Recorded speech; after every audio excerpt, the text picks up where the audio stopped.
Okay, this next lecture on conflict resolution is entitled Getting to Yes.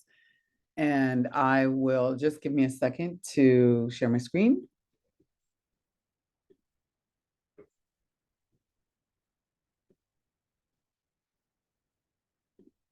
All right.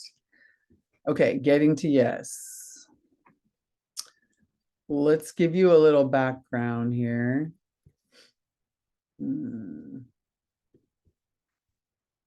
Sorry, guys. There we go. Getting to Yes. It's a really good book.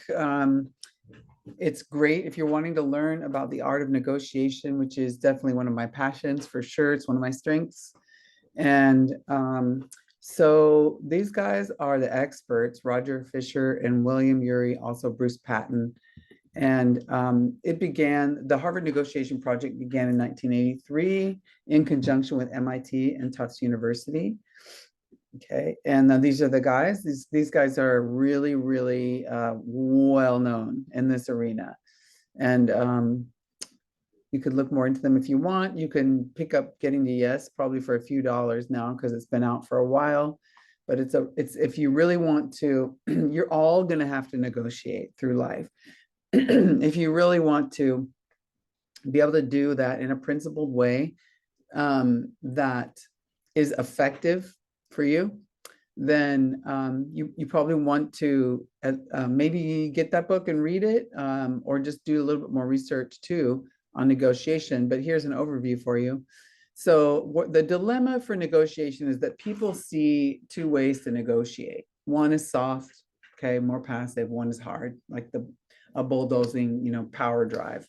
Soft is avoidant, right? People make concessions. They often end up exploited and feeling bitter, and you end up giving things up that you wish for a very long time afterwards that you didn't give up.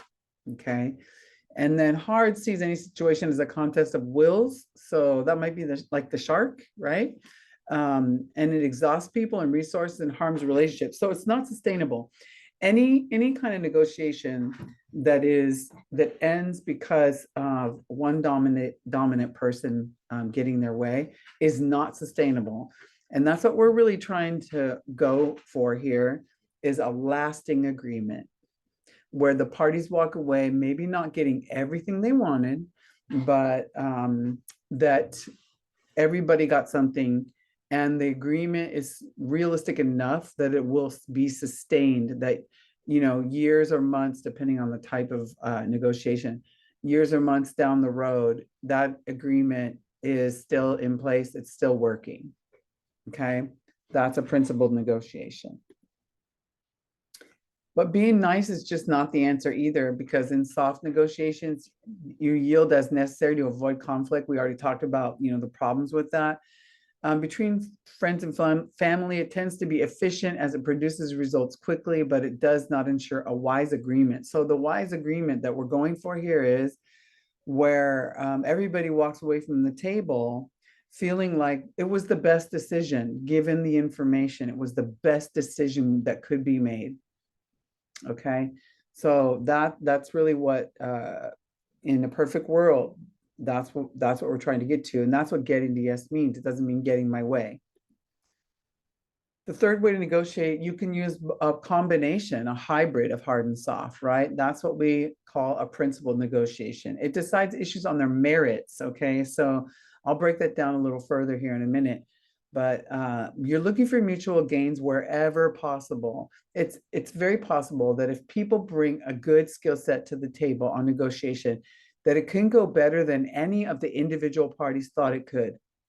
Okay, because if everyone's mindset is looking for gains wherever possible, it could go better than anyone thought it could. So where interests conflict, insist that results be based on some fair and independent standards. So we're going to get into that. So arguing over positions produces unwise agreement. So I'm right, you're wrong.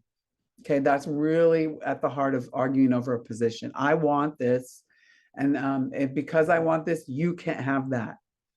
So that's a zero-sum negotiation, right? Where the perception is that whatever the resource is, that only one person can have it all. That's like called the zero-sum way of negotiating. So negotiators lock themselves into positions which they must defend. The more you defend the position, the harder it is to change a position, though. Once you back your own self into a corner and you realize that you wanting that one thing, that the rest of the people in the group aren't going to agree to that, you're locked in, but you're also not going to get what you want. Okay, you're not even going to get close to it. So the position just involves ego and saving face. So you have to think about pride and ego, okay, when you're negotiating, because you have to figure out how you can turn the volume down on pride and ego and your reputation in order to be open to a real negotiation. So a negotiation is a real true sense and definition of negotiation is that we're negotiating, we're making offers, we're making our best deals, we're generating ideas, but we're putting a lot on the table. We're not just putting one, I want my way on the table. Other people will get in your way of that. And if you do get your way, if it was an important relationship, that relationship has been affected in a negative way in the future, for the future.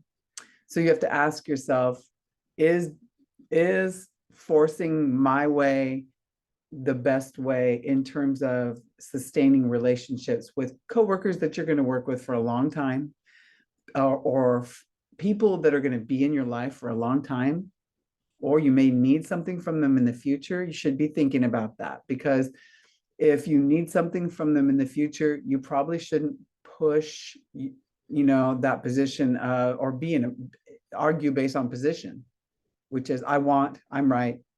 Okay. And as it says on the slide, it strains and sometimes shatters relationships. So an ego always ends up bruised too.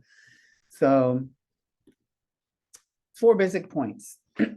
People. First thing to do, separate the people from the problem. And I like to call that separating the doer from the deed. Okay. So that includes yourself.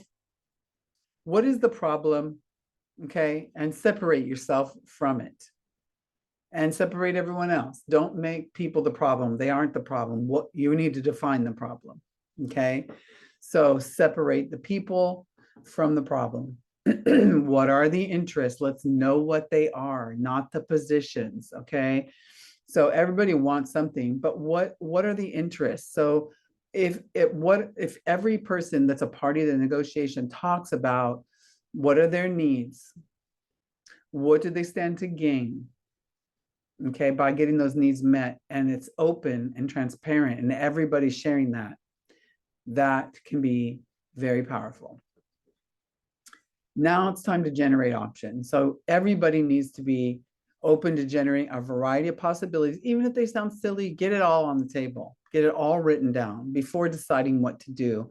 Make sure that you actually, and you guys should ask this question too. Do we have all the options on the table? Do we need to do research? Do we actually know that we have all the options on the table? Because sometimes there are options that nobody knew about. Okay. So that's a terrible waste of time if we don't get them all on the table.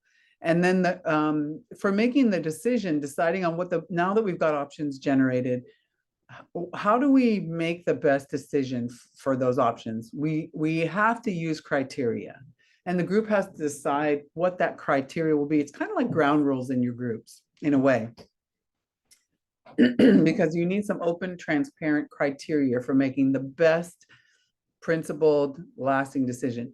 So it insists that the results be based on some objective standard. Let's go through some examples. One is buying a car. You know that for most makes and models of cars, you can negotiate. Okay. I mean, some people don't. They just go in and pay that price, and that's definitely a choice. Nothing wrong with that. But you can save yourself some money. So what is an objective criteria for buying a car? Objective criteria would be to do the research, and it's not very hard to do, to find out what is the average price most people paid when they walked out, when they drove off the lot. What was like the average price that most people actually paid for the car? That's a really nice bargaining chip. Okay. So that's an example of that. Another example might be what a home is worth if you're buying one. Other examples can be, doesn't always have to be about money either, right? So we just want to generate a list of criteria that's based on objective standards. So those could be legal and civil, right? Like those could be like laws, right? It could also be custom. What do most people do in the situation? What is the most common way this situation is worked out? So people, you're separating the people from the problem. So emotions cloud objective merits, okay? Egos become identified with positions, right? We're so worried when your ego is in the driver's seat, you're so worried that if you don't win, there's somehow something wrong with you, that you lose. If you don't win, you lose, right? That's what the ego says.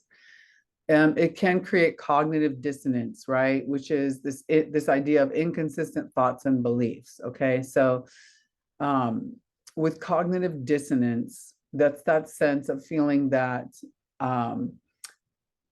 that it generally has to do with your values. So you value something, and an agreement. Someone's pushing an agreement that goes against what you believe. So your thoughts are that you want something, okay, and you want to push it because you really want it, but it's going against a belief. Okay, so that's what cognitive dissonance is. So principal negotiation interests are, you're focusing on interests, not positions. So a position may obscure what you really want, right? Because you're backed in a corner, rather than to suspend that position for a while to hear everything. What are all the solutions? What are everybody's ideas? What are everyone's interests? Okay. So you can ask questions like why, and ask why not? Why couldn't we do it a different way? So here's an example of miscommunication. So someone who is a renter is speaking to the owner of the property, and they say, I always pay the rent whenever she asks for it. And the owner says, well, he never pays the rent until I ask for it. So what is the interest? What is the position, right? So the position for both people is, sort of logical in that the person does always pay the rent as soon as it's asked for, right? That's the position. And then the owner, their position is, I always have to ask for it. And in fact, there's a contract, there's a lease agreement, and there's a due date. That's the interest, right? You want to try to understand. So you might say something like, you have a strong case. Let me see if I can explain it. Here's the way it strikes me. So remember that understanding isn't agreeing. So using effective communication when people are putting their ideas on the table is to seek to understand rather than to be understood. Okay.